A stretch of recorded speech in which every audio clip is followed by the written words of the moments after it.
Miscellaneous കർവ്സിൽ വരുന്ന involute എന്ന ടോപ്പിക്കാണ് ഡിസ്കസ് ചെയ്യാൻ പോകുന്നത്. എന്താണ് involute? Involutes are curves traced out by a point on an inextensible string which is being bound around a circle or polygon. ഒരു സർക്കിളിന് ചുറ്റും ഒരു സ്ട്രിങ് ചുറ്റി വെച്ചിരിക്കുകയാണെങ്കിൽ അത് നിങ്ങൾ അൺവൈൻഡ് ചെയ്യുമ്പോൾ, അത് നിങ്ങൾ തുറക്കുമ്പോൾ ആ സ്ട്രിങ് ട്രേസ് ചെയ്യുന്ന പാത്ത്, ആ സ്ട്രിങ്ങിൻ്റെ ടിപ്പ് ട്രേസ് ചെയ്യുന്ന പാത്താണ് ഇൻവല്യൂട്ട്. നമുക്കിവിടെ ഇൻവല്യൂട്ട് ഓഫ് എ സർക്കിൾ ഉണ്ട്, അതോടൊപ്പം ഇൻവല്യൂട്ട് ഓഫ് പോളിഗൺസ് ഉണ്ട്, പെൻറ്റഗൺ, ട്രയാങ്കിൾ, സ്ക്വയേഴ്സ് തുടങ്ങിയ ഷേപ്സിൻ്റെ ഒക്കെ ഇൻവല്യൂട്ട്സ് വരയ്ക്കാനുണ്ട്. ഈ വീഡിയോയിൽ ഇൻവല്യൂട്ട് ഓഫ് എ സർക്കിളാണ് വരയ്ക്കാൻ പോകുന്നത്. ക്വസ്റ്റ്യൻ ഇതാണ്: construct an involute of A circle of diameter 50 mm. 50 mm diameter ഉള്ള ഒരു സർക്കിളിൻ്റെ ഇൻവല്യൂട്ട് വരയ്ക്കണം. ചിലപ്പോൾ റേഡിയസിലായിരിക്കും കൊടുത്തിരിക്കുക, ഇവിടെ ഇപ്പോൾ ഡയമീറ്ററിലാണ് തന്നിരിക്കുന്നത്. അപ്പോൾ ഇതുപോലത്തെ ഒരു ക്വസ്റ്റ്യൻ കിട്ടിക്കഴിഞ്ഞാൽ ആദ്യം ചെയ്യേണ്ടത്, സർക്കിളിൻ്റെ കേസിൽ ഫസ്റ്റ് സ്റ്റെപ്പ് എന്നത് ഈ സർക്കിളിൻ്റെ സർക്കംഫറൻസ് കണ്ടുപിടിക്കുക എന്നുള്ളതാണ്. സർക്കംഫറൻസ് എന്ന് പറഞ്ഞാൽ ചുറ്റളവ്. ചുറ്റളവ് കണ്ടുപിടിക്കാനായിട്ട് ഒരു ഫോർമുലയുണ്ട്. Circumference of circle is equal to pi D. Pi into diameter ആണ് സർക്കിളിൻ്റെ സർക്കംഫറൻസ് കണ്ടുപിടിക്കേണ്ട ഫോർമുല. ഇപ്പോൾ റേഡിയസിലാണ് ക്വസ്റ്റ്യനിൽ കൊടുത്തിരിക്കുന്നതെങ്കിൽ 2π ഇൻറ്റു റേഡിയസ് ചെയ്യുക. ഇതിപ്പോൾ ഡയമീറ്റർ ആയതുകൊണ്ട് പൈ ഇൻറ്റു ഡി. റേഡിയസ് ആണ് ക്വസ്റ്റ്യനിൽ കൊടുത്തിരുന്നെങ്കിൽ 2π ഇൻറ്റു റേഡിയസ് ചെയ്ത് കഴിഞ്ഞാൽ സർക്കംഫറൻസ് കിട്ടും. പൈൻ്റെ വാല്യൂ നമുക്കറിയാം, 3.14 multiplied by diameter 50 is equal to ഒരു അപ്രോക്സിമേറ്റ്ലി 157 millimeters എന്ന് കിട്ടും. അങ്ങനെ സർക്കംഫറൻസ് ഓഫ് സർക്കിൾ കിട്ടി, 157 millimeters. ഇനി എങ്ങനെയാണ് ഇൻവല്യൂട്ട് ഓഫ് സർക്കിൾ വരയ്ക്കേണ്ടത് നോക്കാം. ഇതിനാദ്യം ചെയ്യേണ്ടത് ക്വസ്റ്റ്യനിൽ കൊടുത്തിരിക്കുന്ന 50 mm ഡയമീറ്റർ ഉള്ള സർക്കിൾ വരയ്ക്കുക. ഞാനിവിടെ 50 mm ഡയമീറ്റർ ആണ്, റേഡിയസ് അല്ല. ഡയമീറ്റർ 50 വരുന്നൊരു സർക്കിൾ വരച്ചു. ഇനി ഈ സർക്കിളിനെ 8 ഈക്വൽ പാർട്സ് ആയിട്ട് ഡിവൈഡ് ചെയ്യാം. ഞാനിതിനെ 8 ഈക്വൽ പാർട്സ് ആയിട്ട് ഡിവൈഡ് ചെയ്തു. നിങ്ങൾ വരയ്ക്കുമ്പോൾ ഡിവിഷൻ ലൈൻസ് തമ്മിൽ 45 ഡിഗ്രീസ് വെച്ച് എടുത്താൽ മതി. 45 ഡിഗ്രീസ് വെച്ച് എടുക്കുകയാണെങ്കിൽ 8 ഈക്വൽ പാർട്സ് ആയിട്ട് ഡിവൈഡ് ചെയ്യാൻ പറ്റും. നിങ്ങൾക്ക് വേണമെങ്കിൽ ഇത് 12 ആയിട്ടും ഡിവൈഡ് ചെയ്യാം. നിങ്ങൾ 12 ആയിട്ടാണ് ഡിവൈഡ് ചെയ്യുന്നതെങ്കിൽ ഡിവിഷൻ ലൈൻസ് തമ്മിലുള്ള ആംഗിൾ പ്രൊട്രാക്ടറിൽ 30 ഡിഗ്രീസ് എടുക്കുക. 45 ഡിഗ്രീസ് എടുത്തു കഴിഞ്ഞാൽ ഈ സർക്കിളെ 8 ഈക്വൽ പാർട്സ് ആയിട്ട് ഡിവൈഡ് ചെയ്യാൻ പറ്റും. ഞാനിവിടെ 8 ആയിട്ടാണ് ഡിവൈഡ് ചെയ്തിരിക്കുന്നത്. അതിനുശേഷം ഡിവിഷൻ പോയിന്റ്സിന് 1 2 3 4 അപ് ടു 8 വരെ മാർക്ക് ചെയ്തു. ഇനി ഞാനിവിടെ ഏറ്റവും താഴത്തെ പോയിന്റായ 8ാമത്തെ പോയിന്റിൽ നിന്ന് റൈറ്റ് സൈഡിലോട്ടൊരു ഹൊറിസോണ്ടൽ ലൈൻ വരച്ചു. 8ാമത്തെ പോയിന്റിൽ നിന്നാണ് ഈ ഒരു ലൈൻ വരച്ചിരിക്കുന്നത്. ഈ ലൈനിൻ്റെ ലെങ്ത് ആണ് നേരത്തെ കണ്ടുപിടിച്ച സർക്കംഫറൻസ് ഓഫ് എ സർക്കിൾ. നേരത്തെ ഒരു 157 millimeters എന്ന് കിട്ടിയിരുന്നു. ആ 157 എടുത്തുകൊണ്ടാണ് ഞാൻ ഈ ലൈൻ വരച്ചിരിക്കുന്നത്. പൈ ഇൻറ്റു 50, അതായത് 157 millimeters. ഈ സർക്കിളും ഈ ഒരു ലൈനും വരച്ചു. ഇനി ഞാനിപ്പോൾ വരച്ച ലൈൻ 8 ഈക്വൽ പാർട്സ് ആയി ഡിവൈഡ് ചെയ്യാൻ പോവുകയാണ്. ഞാനിപ്പോൾ സർക്കിള് 8 ആയിട്ടാണ് ഡിവൈഡ് ചെയ്തത്. അതുകൊണ്ട് തന്നെ ഈ വരച്ച ലൈനും 8 ഈക്വൽ പാർട്സ് ആയി ഡിവൈഡ് ചെയ്തു. ഡിവിഷൻ പോയിന്റ്സിനെല്ലാം 1 2 3 അപ് ടു 8 വരെ മാർക്ക് ചെയ്തു. അപ്പോൾ നിങ്ങൾ ഈ സർക്കിള് 12 ആയിട്ടാണ് ഡിവൈഡ് ചെയ്യുന്നതെങ്കിൽ ഈ വരയ്ക്കുന്ന ലൈനും 12 ആയിട്ട് തന്നെ ഡിവൈഡ് ചെയ്യണം. ഇവിടെ ഇപ്പോൾ ഞാൻ 8 ആയിട്ട് ഡിവൈഡ് ചെയ്തതുകൊണ്ടാണ് ഈ ഒരു ലൈനും 8 ഈക്വൽ പാർട്സ് ആയിട്ട് ഡിവൈഡ് ചെയ്തത്. 157 ആണ് എൻ്റെ ലെങ്ത്. അപ്പോൾ 8 ആയി ഡിവൈഡ് ചെയ്യാൻ സ്കെയിലിൽ ബുദ്ധിമുട്ടായിരിക്കും. നിങ്ങൾക്ക് നേരത്തെ ഞാൻ പറഞ്ഞിട്ടുള്ള ഡിവിഷൻ മെത്തേഡ് യൂസ് ചെയ്തിട്ട് ഇത് ഡിവൈഡ് ചെയ്യാവുന്നതാണ്. ഞാൻ ലൈനും വരച്ചു. ലൈൻ 8 ഈക്വൽ പാർട്സ് ആയി ഡിവൈഡ് ചെയ്തു. ഇനി ഈ സർക്കിൾ കിട്ടിയിരിക്കുന്ന എല്ലാ ഡിവിഷൻ പോയിന്റ്സിൽ നിന്നും ടാൻജൻസ് വരയ്ക്കണം. ടാൻജൻസ് നിങ്ങൾക്ക് അറിയാം, സർക്കിളിൻ്റെ ഒരു പോയിന്റിൽ മാത്രം ടച്ച് ചെയ്ത് പാസ് ചെയ്യുന്ന ഒരു ലൈനാണ് ടാൻജൻറ്റ്.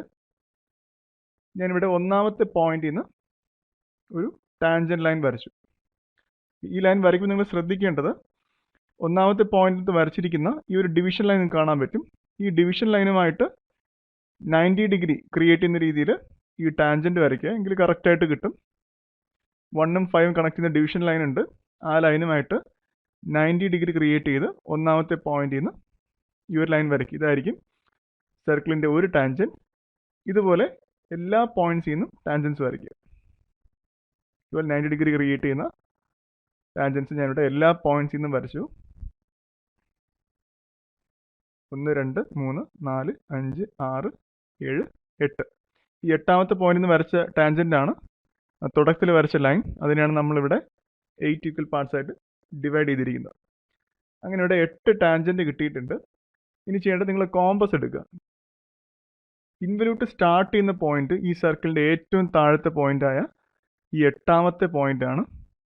സ്റ്റാർട്ടിംഗ് പോയിന്റിന് ഞാനിവിടെ P0 എന്ന് മാർക്ക് ചെയ്തു. അടുത്ത ഇൻവല്യൂട്ടിലെ പോയിന്റ് കിട്ടാനായിട്ട് നിങ്ങൾ കോമ്പസ് എടുക്കുക. കോമ്പസിൽ ഈ പോയിന്റ് തൊട്ട് P0 എന്ന പോയിന്റ് തൊട്ട് 1' വരെയുള്ള ഈ ഒരു ഡിസ്റ്റൻസ് എത്രയാണെന്ന് മെഷർ ചെയ്യുക. P0 തൊട്ട് 1' വരെയുള്ള ഡിസ്റ്റൻസ് എത്രയാണെന്ന് കോമ്പസിൽ മെഷർ ചെയ്യുക. എന്നിട്ട് നിങ്ങൾ കോമ്പസ് മെഷർ ചെയ്ത ശേഷം ഈ 1ാമത്തെ പോയിന്റിൽ ഫിക്സ് ചെയ്യുക. ഈ 1ാമത്തെ പോയിന്റിൽ ഫിക്സ് ചെയ്യുന്നു. ആ 1ാമത്തെ ടാൻജന്റിൽ ഫസ്റ്റ് പോയിന്റിൽ നിന്ന് വരച്ചിരിക്കുന്ന ടാൻജന്റിൽ ഒരു ആർക്ക് കട്ട് ചെയ്തു. ഈ ആർക്കിന്റെ റേഡിയസ് നേരത്തെ ഞാൻ പറഞ്ഞു P0 തൊട്ട് 1' വരെ ഡിസ്റ്റൻസ് എടുത്തിട്ടാണ് ഈ ഒരു ആർക്ക് കട്ട് ചെയ്യേണ്ടത്. അങ്ങനെ നിങ്ങൾക്ക് ഇവിടെ ഇൻവല്യൂട്ടിലെ 2ാമത്തെ പോയിന്റ് കിട്ടും. അതിന് ഞാനിവിടെ P1 എന്ന് മാർക്ക് ചെയ്തു. ഞാനെല്ലാം ഒന്നുകൂടെ പറയാം. ഇൻവല്യൂട്ടിലെ സ്റ്റാർട്ടിംഗ് പോയിന്റ് P0 ആണ്. നിങ്ങൾ കോമ്പസ് എടുക്കുക. കോമ്പസിൽ P0 തൊട്ട് 1' വരെയുള്ള ഈ ഒരു ഹൊറിസോണ്ടൽ ഡിസ്റ്റൻസ് എത്രയാണെന്ന് എടുക്കുക. അത് കോമ്പസിൽ റേഡിയസ് ആക്കി എടുത്തുകൊണ്ട് ഈ 1ാമത്തെ പോയിന്റിൽ കോമ്പസ് പ്ലേസ് ചെയ്യുക. 1ാമത്തെ പോയിന്റിൽ കോമ്പസ് പ്ലേസ് ചെയ്യുന്നു. എന്നിട്ട് ഈ 1ാമത്തെ ടാൻജന്റിൽ ആദ്യത്തെ ടാൻജന്റിൽ ആ P0 1' എന്ന ഡിസ്റ്റൻസ് എടുത്തുകൊണ്ട് ഒരു ആർക്ക് കട്ട് ചെയ്തു. അങ്ങനെ നിങ്ങൾക്ക് ഇവിടെ ഇൻവല്യൂട്ടിൽ 2ാമത്തെ പോയിന്റ് കിട്ടും. അതിന് ഞാൻ P1 എന്ന് മാർക്ക് ചെയ്തു. ഇനി അടുത്ത് കോമ്പസിൽ എടുക്കുന്ന ഡിസ്റ്റൻസ് P0 തൊട്ട് 2' വരെയാണ്. P0 തൊട്ട് 2' വരെയുള്ള ഹോറിസോണ്ടൽ ഡിസ്റ്റൻസ് കോമ്പസിൽ റേഡിയസ് ആക്കി എടുക്കുക. ഇത്തവണ കോമ്പസ് പ്ലേസ് ചെയ്യേണ്ട പോയിന്റ് ഒന്നല്ല, ഈ 2ാമത്തെ പോയിന്റ് ആണ്. P0 തൊട്ട് 2' വരെ ഡിസ്റ്റൻസ് കോമ്പസിൽ എടുത്തു. എന്നിട്ട് കോമ്പസ് ഈ 2ാമത്തെ പോയിന്റിൽ ഫിക്സ് ചെയ്യുന്നു. എന്നിട്ട് 2ാമത്തെ ടാൻജന്റ് 2ാമത്തെ പോയിന്റിൽ നിന്ന് വരച്ചിരിക്കുന്ന ഈ താഴോട്ട് വരച്ചിരിക്കുന്ന ഈ ടാൻജന്റിൽ ആർക്ക് കട്ട് ചെയ്യുക. അങ്ങനെ ഇൻവല്യൂട്ടിലെ 3ാമത്തെ പോയിന്റ് കിട്ടും. ആ പോയിന്റിന് P2 എന്ന് മാർക്ക് ചെയ്യും. ഇതുപോലെ തന്നെ അടുത്ത് P0 തൊട്ട് 3' വരെ ഡിസ്റ്റൻസ് P0 3' ഈ ഒരു ഹൊറിസോണ്ടൽ ഡിസ്റ്റൻസ് കോമ്പസിൽ റേഡിയസ് ആക്കി എടുക്കുന്നു. എന്നിട്ട് കോമ്പസ് ഫിക്സ് ചെയ്യേണ്ട പോയിന്റ് 3ാമത്തെ പോയിന്റ് ആണ്. എന്നിട്ട് ഈ 3ാമത്തെ ടാൻജന്റിൽ ആർക്ക് കട്ട് ചെയ്തു. അങ്ങനെ ഇൻവല്യൂട്ടിലെ 4ാമത്തെ പോയിന്റ് കിട്ടി. അത് ഞാൻ P3 എന്ന് മാർക്ക് ചെയ്തു. സെയിം പ്രൊസീജിയർ തന്നെയാണ് ഇനി വീണ്ടും അടുത്ത് P0 തൊട്ട് 4' വരെയുള്ള ഹൊറിസോണ്ടൽ ഡിസ്റ്റൻസ് കോമ്പസിൽ റേഡിയസ് ആക്കി എടുത്തു. കോമ്പസ് എടുത്ത് ഫിക്സ് ചെയ്യേണ്ട പോയിന്റ് 4th പോയിന്റ് ആണ്. 4th ഡിവിഷൻ പോയിന്റിൽ കോമ്പസ് വെച്ച ശേഷം ആ പോയിന്റിൽ നിന്ന് വരച്ചിരിക്കുന്ന ടാൻജന്റിൽ ആർക്ക് കട്ട് ചെയ്തു. കട്ട് ചെയ്ത പോയിന്റ് P4 എന്ന് മാർക്ക് ചെയ്തു. ഇനി അടുത്ത് P0 തൊട്ട് 5' വരെയുള്ള ഡിസ്റ്റൻസ് ഈ ഒരു ഹൊറിസോണ്ടൽ ഡിസ്റ്റൻസ് റേഡിയസ് ആക്കി എടുത്തു. അതെടുത്ത ശേഷം കോമ്പസ് നിങ്ങൾ വെക്കേണ്ട പോയിന്റ് ഈ 5ാമത്തെ ഡിവിഷൻ പോയിന്റിലാണ്. എന്നിട്ട് ഈ 5ാമത്തെ പോയിന്റിൽ നിന്ന് വരച്ചിരിക്കുന്ന ടാൻജന്റിൽ ഒരു ആർക്ക് കട്ട് ചെയ്യുക. ഈ ആർക്ക് കട്ട് ചെയ്ത ഡിസ്റ്റൻസ് എടുത്തത് P0 തൊട്ട് 5' ആണ്. 5ാമത്തെ പോയിന്റിൽ കോമ്പസ് വെച്ചു, ആർക്ക് കട്ട് ചെയ്തു. അങ്ങനെ P5 എന്ന പോയിന്റ് കിട്ടി.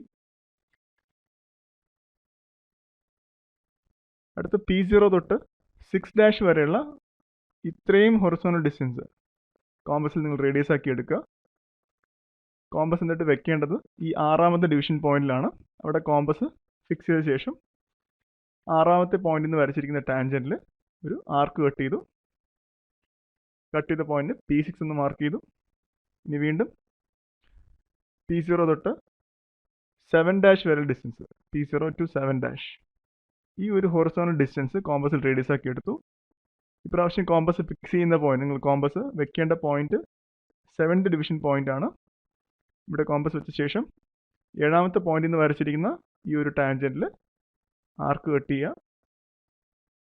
കട്ട് ചെയ്ത പോയിന്റ് P7 എന്ന് മാർക്ക് ചെയ്തു. ഇനി ഇൻവല്യൂട്ട് അവസാനിക്കേണ്ട പോയിന്റ് തുടക്കത്തിൽ നമ്മൾ 8 എന്ന് വരച്ച ഈ ഡിവിഷൻസ് ഒക്കെ ഉള്ള ഈ ലൈനിലെ 8' എന്ന പോയിന്റിലാണ് ഇൻവല്യൂട്ട് അവസാനിക്കുന്നത്. അതുകൊണ്ട് ആ പോയിന്റിന് P8 എന്ന് മാർക്ക് ചെയ്തു. ഇനി നിങ്ങൾ ചെയ്യേണ്ടത് P0 എന്ന് സ്റ്റാർട്ട് ചെയ്ത് P0, P1, P2, P3, P4, P5, P6, P7 അവസാനം P8 വന്ന് അവസാനിക്കുന്ന രീതിയിൽ ഒരു സ്മൂത്ത് കർവ് വരയ്ക്കുക. ഇതുപോലൊരു സ്മൂത്ത് കർവ് വരയ്ക്കുക. ഇതാണ് ഇൻവല്യൂട്ട് ഓഫ് ദി സർക്കിൾ. നിങ്ങളിത് വരയ്ക്കുമ്പോൾ സർക്കിളും ഇൻവല്യൂട്ടും മാത്രം, ഈ ഒരു കർവ് മാത്രം തിക്കായിട്ട് വരയ്ക്കുക. ബാക്കി എല്ലാ ലൈൻസും ടാൻജൻസും ഡിവിഷൻസും എല്ലാം തിന്നായിട്ട് വരയ്ക്കുക. പിന്നെ ഒരു കാര്യം ശ്രദ്ധിക്കേണ്ടത്, ഈ ഇൻവല്യൂട്ട് എന്ന ഫിഗർ ഒത്തിരി സ്പേസ് കൺസ്യൂം ചെയ്യുന്നൊരു ഡ്രോയിങ് ആണ്. അതുകൊണ്ട് നിങ്ങൾക്ക് ഇതിൻ്റെ ഇതെത്ര ലെങ്ത് വേണം, ഇതിനെത്ര ഹൈറ്റ് വേണം എന്നുള്ളൊരു റഫ് ഐഡിയ നിങ്ങളുടെ മനസ്സിലുണ്ടാവണം. നോക്കിയാൽ മനസ്സിലാവും.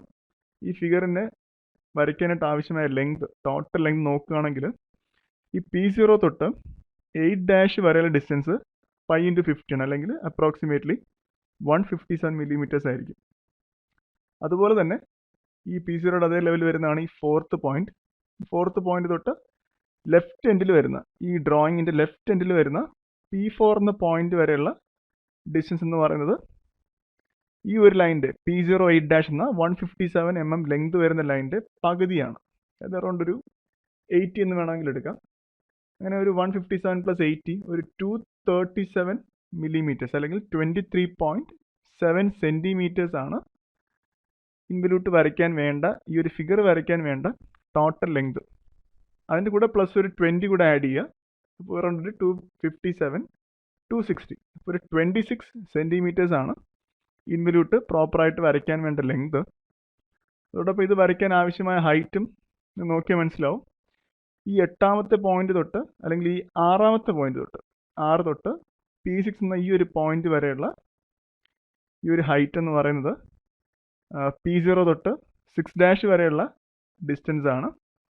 അത് അറൗണ്ട് ഒരു 120 മില്ലിമീറ്റേഴ്സ് ആയിരിക്കും. കാരണം ഈ 157 നമ്മളിവിടെ 8ആയിട്ട് ഡിവൈഡ് ചെയ്തിരിക്കുന്നത്. അങ്ങനെയാണെങ്കിൽ P0 തൊട്ട് 6' വരെ ഡിസ്റ്റൻസ് ഒരു അറൗണ്ട് ഒരു അപ്രോക്സിമേറ്റ്ലി 120 ആയിരിക്കും.